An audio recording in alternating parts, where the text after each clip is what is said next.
Halo Sobat Energi di seluruh penjuru negeri. Hari ini PLN kembali menunjukkan langkah besar Indonesia di panggung dunia. Listrik untuk rakyat bukan hanya semboyan, tetapi komitmen nyata dalam menghadirkan masa depan energi yang berkeadilan, bersih, dan berkelanjutan.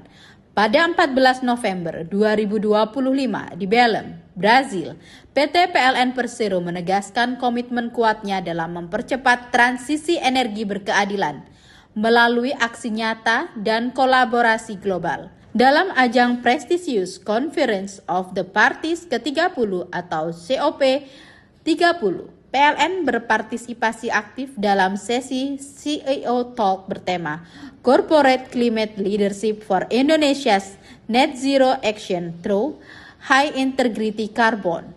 Dalam forum internasional tersebut, Direktur Teknologi, Engineering, dan Keberlanjutan PLN, Evi Haryadi memaparkan langkah besar PLN dalam mendorong dekarbonisasi sektor ketenaga listrikan. Evi menjelaskan bahwa rencana usaha penyediaan tenaga listrik atau RUPTL 2025 hingga 2034 kini jauh lebih hijau dibandingkan sebelumnya. Jika pada RUPTL sebelumnya PLN hanya menargetkan pembangunan 21 gigawatt energi terbarukan, kini kapasitas tersebut melonjak menjadi 52,9 gigawatt, termasuk fasilitas energi storage yang akan dikembangkan selama periode 2025 hingga 2034. Langkah besar ini menjadi fondasi penting dalam mencapai net zero emission Indonesia. Selain memperluas pembangunan pembangkit energi baru terbarukan, PLN juga melakukan langkah strategis untuk menurunkan emisi dari pembangkit existing. Salah satunya melalui skema perdagangan emisi, yang saat ini telah ditetapkan sebagai mekanisme penting dalam mendorong dekarbonisasi secara bertahap dan berkelanjutan. Evi Haryadi menjelaskan bahwa PT PLN kini tengah mengembangkan mekanisme pembiayaan karbon sebagai sumber pendanaan inovatif.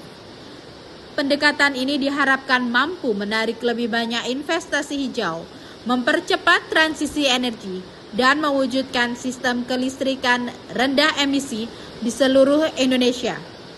Tak berhenti di sana, PLN juga mengembangkan smart grid yang menjadi tulang punggung integrasi variabel renewable energy seperti angin dan surya secara lebih luas dan efisien ke dalam sistem kelistrikan nasional. Strategi ini dikenal sebagai complementing renewable expansion, yaitu pendekatan yang memastikan pertumbuhan energi yang bersih berjalan seiring dengan pembangunan infrastruktur pendukungnya, mulai dari peningkatan kapasitas penyimpanan energi, pembangkit fleksibel berbasis gas dan hidro, hingga jaringan transmisi hijau antar wilayah. Melalui strategi ini, integrasi energi terbarukan dapat berjalan optimal tanpa mengorbankan keandalan sistem dan keterjangkauan harga listrik bagi masyarakat. Pendekatan ini juga membuka peluang untuk meningkatkan kapasitas energi hijau hingga lebih dari 75% dalam 10 tahun ke depan. Evi juga menegaskan bahwa potensi ekspansi energi terbarukan PLN berpeluang menghasilkan 250 juta ton sertifikat pengurangan emisi. Bukti bahwa program ini tidak sekedar memenuhi regulasi, tetapi mampu menciptakan ekonomi hijau yang besar bagi negara dan masyarakat.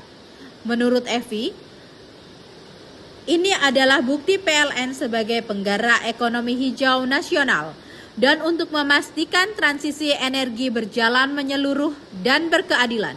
PLN juga memperkuat kolaborasi lintas sektor, dukungan lembaga pembiayaan internasional, transfer teknologi, dan mekanisme pasar karbon berintegritas tinggi.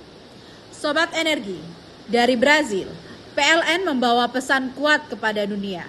Indonesia siap menjadi pemimpin dalam transisi menuju masa depan energi bersih. Dan PLN berkomitmen untuk menghadirkan listrik untuk rakyat, energi berkelanjutan yang adil, terjangkau, dan membawa kemajuan bagi seluruh bangsa.